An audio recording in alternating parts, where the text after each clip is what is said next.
திட்டமிட்டு யாரோ செய்கிறாங்க. ஆளுநர் பேசியதற்கும் இது மாதிரி ஒரு சம்பவம் நடந்ததற்கும் ஆளுநர் கல்விக் கொள்கை பற்றி விமர்சித்து சொல்லியிருக்கார்.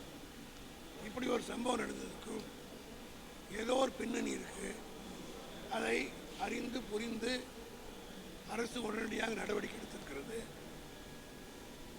உடனடியாக இது மாதிரி நடக்கக்கூடாது. நான் கூட பேசுகிற போது குறிப்பிட்டேன். ஆகவே இந்த மாதிரி சில புல்லுரிமைகள் அங்கங்கே வருவாங்க. அதை அரசு உடனடியாக கவனித்து 24 மணி நேரத்துக்குள் நடவடிக்கை எடுக்கப்பட்டிருக்கிறது. இதுபோல் இனிமேல் நடக்காமல் எல்லோரும் பார்த்து கொள்ள வேண்டும். ஆசிரியர்கள் மட்டுமல்ல, பெற்றோருக்கும் இந்த பொறுப்பு இருக்கிறது. இதுபோல் எங்கேயாவது நடந்தால் உடனடியாக, ஏன்னா அரசு கவனத்துக்கு வராமலே கூட சில இடங்களில் நடக்கலாம். இதுபோன்று வருகிற போது கடுமையான நடவடிக்கையை அரசு எடுக்கும் என்பதை இன்றைக்கு துறையின் செயலாளருடைய அறிக்கையும் அமைச்சருடைய பேட்டியும் சொல்லியிருப்பதை பார்க்கிற போது நிச்சயமாக இது போன்ற சம்பவங்கள் இனிமேல் தமிழ்நாட்டில் நடக்காது என்பதை உறுதியாக நம்பலாம். அது முட்டாள்தனமானதுங்க.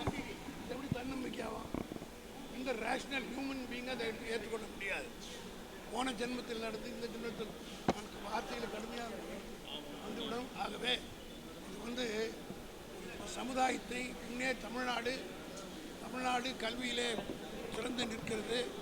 இந்தியாவிலே நம்பர் 1 மாநிலம் தமிழ்நாட்டிலே கல்வியிலே முதலிடம் பெற்றிருக்கிறது என்பதை ஜீரணிக்க முடியாமல் சில சக்திகள் இதை கெடுக்க வேண்டும் என்ற நோக்கத்தோடு செயல்படுகிறார்கள்.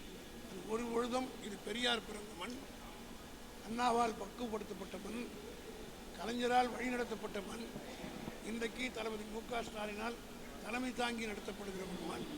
ஆகவே இது போன்ற மூட நம்பிக்கைகள், இது போன்ற தவறான கருத்துக்கள் இங்கே நுழைவதற்கு ஒருபோதும் அனுமதிக்க மாட்டோம், நுழையாது.